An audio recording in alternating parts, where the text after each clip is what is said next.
ओम शांति।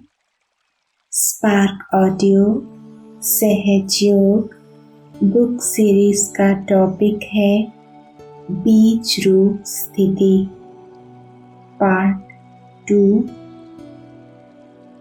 अव्यक्तवाणी 31 मार्च 77।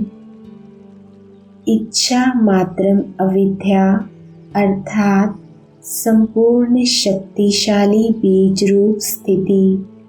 जब तक मास्टर बीज रूप नहीं बनते, बीज के बिना पत्तों को कुछ प्राप्ति नहीं हो सकती। अनेक भक्त आत्माएं रूपी पत्ते जो सूख गए हैं, मुरझा गए हैं, उनको फिर से अपनी बीज रूप स्थिति द्वारा शक्तियों का दान दो। जैसे जड़ चित्रों के दर्शन पर भक्तों की क्यू लग जाती है, वैसे आपको चैतन्य में भी अपने भक्तों की क्यू अनुभव होती है। क्या अभी तक भी भक्तों की पुकार के गीत सुनना अच्छा लगता है? बाप दादा जब विश्व की सैर करते हैं तो भक्तों का भटकना, पुकारना देखते और सुनते हैं तो तरस आता है। आप कहेंगे कि बाप दादा ही साक्षात्कार करा दें और भक्तों की इच्छा पूर्ण कर दें, ऐसे सोचते हो। लेकिन ड्रामा में नाम बच्चों का, काम बाप का है, तो बच्चों को निमित्त बनना ही पड़ता है। विश्व के मालिक बच्चे बनेंगे या बाप बनेगा? प्रजा आपकी बनेगी या बाप की बनेगी? तो जो पूज्य होते हैं उनकी प्रजा बनती है, उनके ही फिर बाद में भक्त बनते हैं। तो अपनी प्रजा को या अपने भक्तों को अब भी निमित्त बन शांति और शक्ति का वरदान दो। अव्यक्तवाणी 27 मई 77। जैसे अमृत वेले याद की यात्रा का समय सेट है, तो ऐसे सुहावने समय पर, जबकि समय का भी सहयोग है, सतो प्रधान बुद्धि का सहयोग है, ऐसे समय पर मन की स्थिति भी सबसे पावरफुल स्टेज की चाहिए। पावरफुल स्टेज अर्थात बाप समान बीज रूप स्थिति। तो यह अमृत वेले का जैसा श्रेष्ठ समय है, वैसी श्रेष्ठ स्थिति होनी चाहिए। साधारण स्थिति में तो कर्म करते भी रह सकते हो, लेकिन यह विशेष वरदान का समय है। इस समय को यथार्थ रीति यूज न करने का कारण सारे दिन की यादगी स्थिति पर प्रभाव पड़ता है। तो पहला अटेंशन अमृत वेले की पावरफुल स्थिति की सेटिंग करो। सेवा का बीज रूप दिल्ली है, तो जैसे दिल्ली आदि स्थान है सेवा के हिसाब से, और राज्य का स्थान राजस्थान भी है, तो दोनों ही हिसाब से दिल्ली वालों को विशेषता करनी चाहिए। तो क्या करेंगे? मेला करेंगे, कॉन्फ्रेंस करेंगे। यह तो पुरानी बातें हो गई, लेकिन नवीनता क्या करेंगे? पहली बात तो दिल्ली वालों का एक दृढ़ संकल्प संगठित रूप से होना चाहिए कि हम सब दिल्ली का किला मजबूत कर सफलता होनी ही है। इस संकल्प का व्रत एक हो। जैसे कोई भी कार्य में सफलता के लिए व्रत रखते हैं ना, वह तो स्थूल व्रत रखते हैं, लेकिन यह मनसा का व्रत है, जिस व्रत से निमित्त कोई भी कार्य करेंगे। अव्यक्तवाणी 10 जून 77। समय होगा अमृत वेले का, जिस समय विशेष बच्चों के प्रति सर्व शक्तियों के वरदान का, सर्व अनुभवों के वरदान का, बाप समान शक्तिशाली लाइट हाउस माइट हाउस स्वरूप में स्थित होने का, मेहनत कम और प्राप्ति अधिक होने का गोल्डन समय है। उस समय भी जो मास्टर बीज रूप वरदानी स्वरूप की स्मृति होनी चाहिए, उसके बजाय समर्थी स्वरूप के बजाय बाप समान स्थिति का अनुभव करने के बजाय कौन सा स्वरूप धारण करते हैं? मेजॉरिटी उल्हाने देते या शिकायत करते हैं, या दिल शिकस्त स्वरूप होकर बैठते। वरदानी विश्व कल्याणी स्वरूप के बजाय स्वयं के प्रति वरदान मांगने वाले बन जाते हैं, या अपनी शिकायतें या दूसरों की शिकायतें करेंगे। तो जैसा समय वैसा स्मृति स्वरूप ना होने से समर्थी स्वरूप भी नहीं बन पाते। इसी प्रकार से सारे दिन की दिनचर्या में जैसा सुनाया कि समय प्रमाण स्वरूप धारण ना करने के कारण सफलता नहीं हो पाती, प्राप्ति नहीं हो पाती। फिर कहते हैं खुशी क्यों नहीं होती, इसका कारण क्या हुआ? मंत्र और यंत्र को भूल जाते हैं। अव्यक्तवाणी 18 जून 77। महारथियों की स्पीड सबसे फास्ट अर्थात तीव्र है, लेकिन साथ साथ ब्रेक भी इतनी पावरफुल हो। हर सेकंड में संकल्प द्वारा सारी विश्व तो क्या, तीनों लोकों के चक्र को सामने लाते, तीनों लोकों का चक्कर भी लगावें और ऊपर स्टॉप करें, तो बुद्धि बिल्कुल बीजरूप स्थिति में सेकंड में स्थित हो जावे। ऐसी प्रैक्टिस हो। अति विस्तार और स्टॉप, ब्रेक इतनी पावरफुल हो, स्टॉप करने में टाइम ना लगे। जैसे स्थूल मिलिट्री वालों को अगर मार्शल ऑर्डर करता है, दौड़ रहे हैं फुल फोर्स में, और मार्शल ऑर्डर करे स्टॉप, कोई सेकंड भी लगावे तो शूट किया जाए।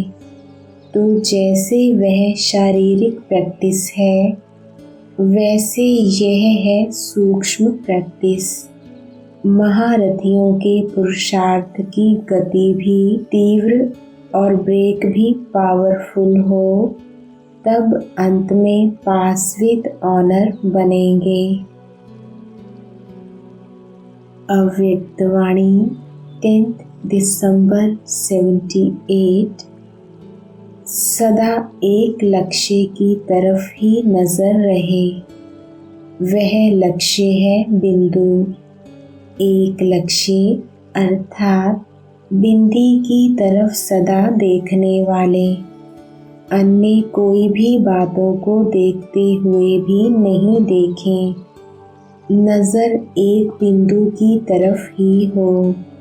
जैसे यादगार रूप में भी दिखाया है कि मछली की तरफ नजर नहीं थी, लेकिन आँख की भी बिंदु में थी। तो मछली है विस्तार और सार है बिंदु।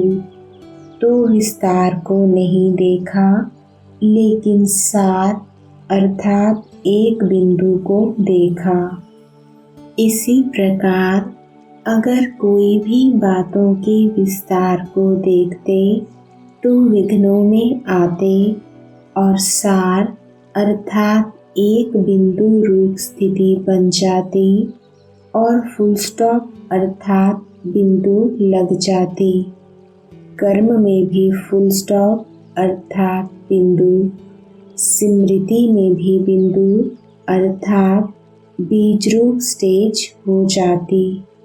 यह विशेष अभ्यास करना है। विस्तार को देखते भी ना देखें, सुनते हुए भी ना सुने। यह प्रैक्टिकल अभी से चाहिए। तब अंत के समय चारों ओर की हलचल की आवाज़ जो बड़ी दुखदाई होगी, दृश्य भी अति भयानक होंगे। अभी की बातें उसकी भेंट में तो कुछ नहीं है। अगर अभी से ही देखते हुए ना देखना, सुनते हुए ना सुनना, यह अभ्यास नहीं होगा तो अंत में इस विकराल दृश्य को देखते एक घड़ी के पेपर में सदा के लिए फेल मार्क्स मिल जावेगी। इसलिए यह भी विशेष अभ्यास चाहिए। अव्यक्तवाणी 6 जनवरी 79। बीज रूप स्थिति द्वारा सारे विश्व की सेवा। बीज रूप स्टेज सबसे पावरफुल स्टेज है। उसके बाद सब नंबरवार स्टेज हैं। यहाँ स्टेज लाइट हाउस का कार्य करती है। सारे विश्व में लाइट फैलाने के निमित्त बनते हैं। जैसे बीज द्वारा स्वतः ही सारे वृक्ष को पानी मिल जाता है, ऐसे जब बीज रूप स्टेज पर स्थित रहते तो ऑटोमेटिकली विश्व को लाइट का पानी मिलता रहता। जैसे लाइट हाउस एक स्थान पर होते हुए चारों ओर अपनी लाइट फैलाते हैं, ऐसे लाइट हाउस बन, विश्व कल्याणकारी बन, विश्व तक अपनी लाइट फैलाने के लिए पावरफुल स्टेज चाहिए। जैसे स्थूल लाइट का बल्ब तेज पावर वाला नहीं होगा तो चारों ओर लाइट नहीं फैल सकती। 0 पावर हद तक रहेगी ना। तो अब लाइट हाउस बनो, ना कि बल्ब। बेहद के बाप के बच्चे, बेहद सेवाधारी। वर्तमान समय बेहद सेवा की आवश्यकता है, क्योंकि बेहद विश्व का परिवर्तन है। विश्व परिवर्तन करने के पहले स्वयं का परिवर्तन करो। हर संकल्प में स्मृति रहे कि विश्व का कल्याण हो। अव्यक्तवाणी 28 दिसंबर 79। एकाग्रता अर्थात एक ही श्रेष्ठ संकल्प में सदा स्थित रहना। जिस एक बीज रूपी संकल्प में सारा वृक्ष रूपी विस्तार समाया हुआ है। एकाग्रता को बढ़ाओ तो सर्व प्रकार की हलचल समाप्त हो जाएगी। अव्यक्तवाणी 26 नवंबर 81। अमृत वेले बाप से मिलन मनाकर बाप समान मास्टर बीज रूप बन, मास्टर विश्व कल्याणकारी बन, सर्व आत्माओं को अपनी प्राप्त हुई शक्तियों के द्वारा आत्माओं की वृत्ति और वायुमंडल परिवर्तन करने के लिए सहयोगी बनो। बीज द्वारा सारे वृक्ष को रूहानी जल देने के सहयोगी बनो, जिससे सर्व आत्माओं रूपी पत्तों को प्राप्ति के पानी मिलने का अनुभव हो। अव्यक्त वाणी 14 मार्च 82। प्रश्न है, बाबा के साथ हम बच्चे भी चक्कर पर अर्थात विश्व परिक्रमा पर कैसे जा सकते हैं? उत्तर है, इसके लिए बाप समान विश्व कल्याणकारी की बेहद की स्टेज में स्थित होना पड़े। जब उस स्टेज में स्थित होंगे तो ऐसे अनुभव करेंगे जैसे चित्र दिखाते हो ग्लोब के ऊपर श्री कृष्ण बैठा हुआ है, ऐसे मैं विश्व के ग्लोब पर बैठा हूँ। तो ऑटोमेटिकली विश्व का चक्र लग जाएगा।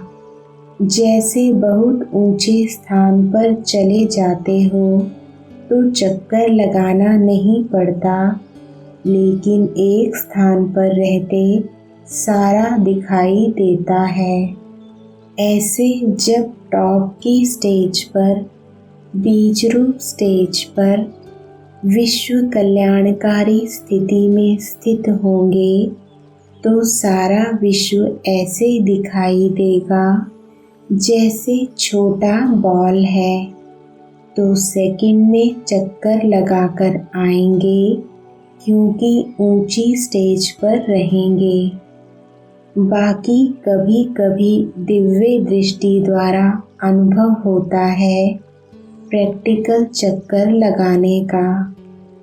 वह फिर सूक्ष्म आकारी स्वरूप द्वारा, जैसे प्लेन में चक्कर लगाकर आओ वैसे आकारी रूप द्वारा विश्व का चक्कर लगा सकते हो। दोनों प्रकार से चक्र लगा सकते। जब हैं ही विश्व के रचयिता के बच्चे तो सारी रचना का चक्र तो लगाएंगे ना। अव्यक्त वाणी 27 मार्च 82। बीज रूप स्थिति तथा अलौकिक अनुभूतियाँ। आवाज से परे रहने वाला बाप आवाज की दुनिया में आवाज द्वारा सर्व को आवाज से परे ले जाते हैं। बाप दादा का आना होता ही है साथ ले जाने के लिए, तो सभी साथ जाने के लिए एवर रेडी हो। वह अभी तक तैयार होने के लिए समय चाहिए। साथ जाने के लिए बिंदु बनना पड़े और बिंदु बनने के लिए सर्व प्रकार के बिखरे हुए विस्तार अर्थात अनेक शाखाओं के वृक्ष को बीज में समाकर बीज रूप स्थिति अर्थात बिंदु में सबको समाना पड़े। लौकिक रीति में भी जब बड़े विस्तार का हिसाब करते हो तो सारे हिसाब को समाप्त कर लास्ट में क्या कहते? कहा जाता है, कहो शिव अर्थात बिंदी। ऐसे सृष्टि चक्र व कल्प वृक्ष के अंदर आदि से अंत तक कितने हिसाब किताब के विस्तार में आए।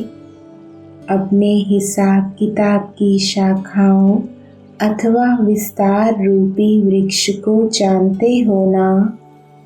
देह के हिसाब की शाखा, देह के संबंधों की शाखाएं, देह के भिन्न भिन्न पदार्थों में बंधनी आत्मा बनने की शाखा, भक्ति मार्ग और गुरुओं के बंधनों के विस्तार की शाखाएं, भिन्न भिन्न प्रकार के विकर्मों के बंधनों की शाखाएं, कर्म भोग की शाखाएं, कितना विस्तार हो गया। अब इन सारे विस्तार को बिंदु रूप बन बिंदी लगा रहे हो। सारे विस्तार को बीच में समा दिया है, वह अभी भी विस्तार है। इस जड़ जड़ीभूत वृक्ष की किसी भी प्रकार की शाखा रह तो नहीं गई है। संगम युग है ही पुराने वृक्ष की समाप्ति का युग। तो हे संगम युगी ब्राह्मणों, पुराने वृक्ष को समाप्त किया है। जैसे पत्ते पत्ते को पानी नहीं दे सकते, बीज को देना अर्थात सभी पत्तों को पानी मिलना, ऐसे इतने 84 जन्मों के भिन्न भिन्न प्रकार के हिसाब किताब का वृक्ष समाप्त करना है। एक एक शाखा को समाप्त करने का नहीं। आज देह के स्मृति की शाखा को समाप्त करो और कल देह के संबंधों की शाखा को समाप्त करो। ऐसे एक एक शाखा को समाप्त करने से समाप्ति नहीं होगी, लेकिन बीज बाग से लगन लगाकर लगन की अग्नि द्वारा सहज समाप्ति हो जाएगी। काटना भी नहीं है, लेकिन भस्म करना है। आज काटेंगे, कुछ समय के बाद फिर प्रकट हो जाएगा, क्योंकि वायुमंडल के द्वारा वृक्ष को नेचुरल पानी मिलता रहता है। जब वृक्ष बड़ा हो जाता है तो विशेष पानी देने की आवश्यकता नहीं होती। नेचुरल वायुमंडल से वृक्ष बढ़ता ही रहता है, वह खड़ा हुआ रहता है।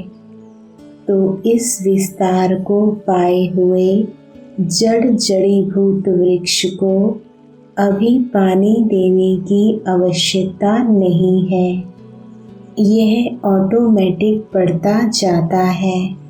आप समझते हो कि पुरुषार्थ द्वारा आज से देह संबंध की स्मृति रूपी शाखा को खत्म कर दिया, लेकिन बिना भस्म किए हुए फिर से शाखा निकल आती है।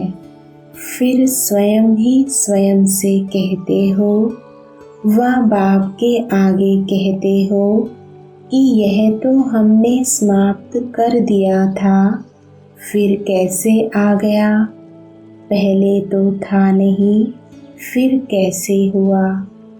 कारण काटा लेकिन भस्म नहीं किया।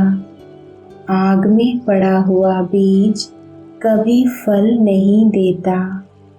तो इस हिसाब किताब के विस्तार रूपी वृक्ष को लगन की अग्नि में समाप्त करो। फिर क्या रह जाएगा? देह और देह के संबंध व पदार्थ का विस्तार समाप्त हो गया, तो बाकी रह जाएगा बिंदु आत्मा व बीज आत्मा। जब ऐसे बिंदु बीज स्वरूप बन जाओ, तब आवाज से परे बीज रूप बाप के साथ चल सको। इसलिए पूछा कि आवाज से परे जाने के लिए तैयार हो। विस्तार को समाप्त कर दिया है। बीज रूप बाप बीज स्वरूप आत्माओं को ही ले जाएंगे। बीज स्वरूप बन गए हो। जो एवर रेडी होगा उसको अभी से अलौकिक अनुभूतियाँ होती रहेंगी। क्या होंगी? चलते फिरते, बैठते, बातचीत करते पहली अनुभूति यह शरीर जो हिसाब किताब के वृक्ष का मूल तना है, जिससे यह शाखाएं प्रकट होती हैं, यह देह और आत्मा रूपी बीज दोनों ही बिल्कुल अलग हैं। ऐसे आत्मा न्यारेपन का चलते फिरते बार बार अनुभव करेंगे। नॉलेज के हिसाब से नहीं कि आत्मा और शरीर अलग हैं, लेकिन शरीर से अलग मैं आत्मा हूँ। यह अलग वस्तु की अनुभूति हो। जैसे स्थूल शरीर के वस्त्र और वस्त्र धारण करने वाला शरीर अलग अनुभव होता है, ऐसे मुझ आत्मा का यह शरीर वस्त्र है।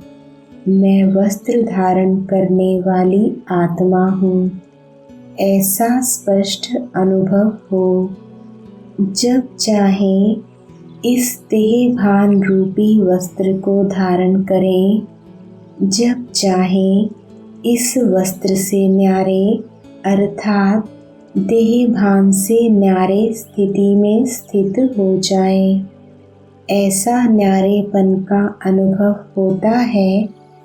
वस्त्र को मैं धारण करता हूँ या वस्त्र मुझे धारण करता है? चैतन्य कौन, मालिक कौन?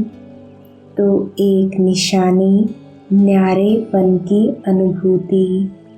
अलग होना नहीं है, लेकिन मैं हूँ ही अलग।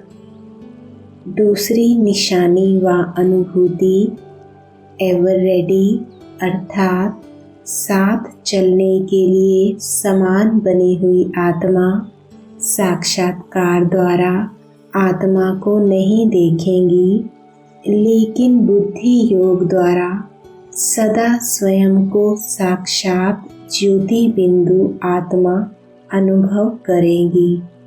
साक्षात स्वरूप बनना सदा काल है और साक्षात्कार अल्पकाल का है। साक्षात स्वरूप आत्मा कभी भी यह नहीं कह सकती कि मैंने आत्मा का साक्षात्कार नहीं किया है, मैंने देखा नहीं है, लेकिन वह अनुभव द्वारा साक्षात रूप की स्थिति में स्थित रहेंगी। जहाँ साक्षात स्वरूप होगा, वहाँ साक्षात्कार की आवश्यकता नहीं।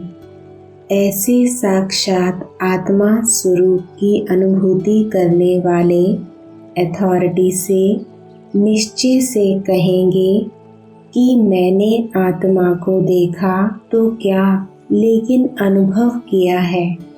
क्योंकि देखने के बाद भी अनुभव नहीं किया तो फिर देखना कोई काम का नहीं। तो ऐसे साक्षात आत्म अनुभवी चलते फिरते अपने ज्योति स्वरूप का अनुभव करते रहेंगे। तीसरी अनुभूति ऐसी समान आत्मा अर्थात एवर रेडी आत्मा साकारी दुनिया और साकारी शरीर में होते हुए भी बुद्धि योग की शक्ति द्वारा सदा ऐसा अनुभव करेगी कि मैं आत्मा चाहे सूक्ष्म वतन में चाहे मूल वतन में वहाँ ही बाप के साथ रहती हूँ। सेकंड में सूक्ष्म वतनवासी, सेकंड में मूल वतनवासी, सेकंड में साकार वतनवासी हो कर्मयोगी बन कर्म का पाठ बजाने वाली हूँ। लेकिन अनेक बार अपने को बाप के साथ सूक्ष्म वतन और मूल वतन में रहने का अनुभव करेंगे। फुर्सत मिली और सूक्ष्म वतन व मूल वतन में चले गए। ऐसे सूक्ष्म वतनवासी मूल वतनवासी की अनुभूति करेंगे जैसे कार्य से फुर्सत मिलने के बाद घर में चले जाते हैं। दफ्तर का काम पूरा किया तो घर में जाएंगे व दफ्तर में ही बैठे रहेंगे। ऐसे एवर रेडी आत्मा बार बार अपने को अपने घर के निवासी अनुभव करेंगी, जैसे कि घर सामने खड़ा है, अभी अभी यहाँ, अभी अभी वहाँ। साकारी वतन के कमरे से निकल मूल वतन के कमरे में चले गए और अनुभूति ऐसी समान आत्मा बंधन मुक्त होने के कारण ऐसे अनुभव करेगी जैसे उड़ता पंछी बन ऊंचे से ऊंचे उड़ते जा रहे हैं और ऊंची स्थिति रूपी स्थान पर स्थित होते अनुभव करेंगे कि यह सब नीचे है, मैं सबसे ऊपर हूँ। जैसे विज्ञान की शक्ति द्वारा स्पेस में चले जाते हैं तो धरनी का आकर्षण नीचे रह जाता है और वह स्वयं को सबसे ऊपर अनुभव करते और सदा हल्का अनुभव करते हैं। ऐसे साइलेंस की शक्ति द्वारा स्वयं को विकारों की आकर्षण व प्रकृति की आकर्षण सबसे परे उड़ती हुई स्टेज अर्थात सदा डबल लाइट रूप अनुभव करेंगे। उड़ने की अनुभूति सब आकर्षण से परे ऊंची है, सर्व बंधनों से मुक्त है। इस स्थिति की अनुभूति होना अर्थात ऊंची उड़ती कला व उड़ती हुई स्थिति का अनुभव होना। चलते फिरते जा रहे हैं, उड़ रहे हैं, बाप भी बिंदु मैं भी बिंदु, दोनों साथ साथ जा रहे हैं। समान आत्मा को यह अनुभव ऐसा स्पष्ट होगा जैसे कि देख रहे हैं। अनुभूति के नेत्र द्वारा देखना दिव्य दृष्टि द्वारा देखने से भी स्पष्ट है। समझा? ऐसे तो विस्तार बहुत है, फिर भी सार में थोड़ी सी निशानियाँ सुनाई। तो ऐसे एवर रेडी हो अर्थात अनुभवी स्वरूप हो, साथ जाने के लिए तैयार होना, या कहेंगे अभी अर्जुन यह रह गया है। ऐसी अनुभूति होती है वह सेवा में इतने बिजी हो गए हो जो घर ही भूल जाता है।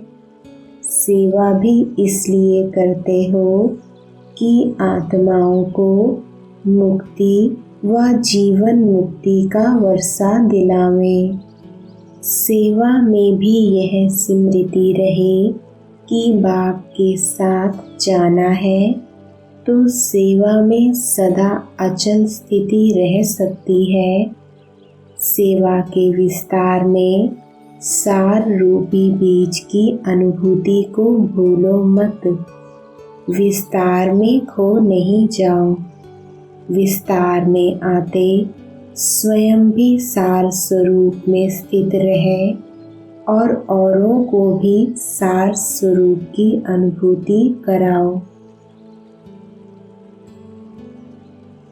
ओम शांति।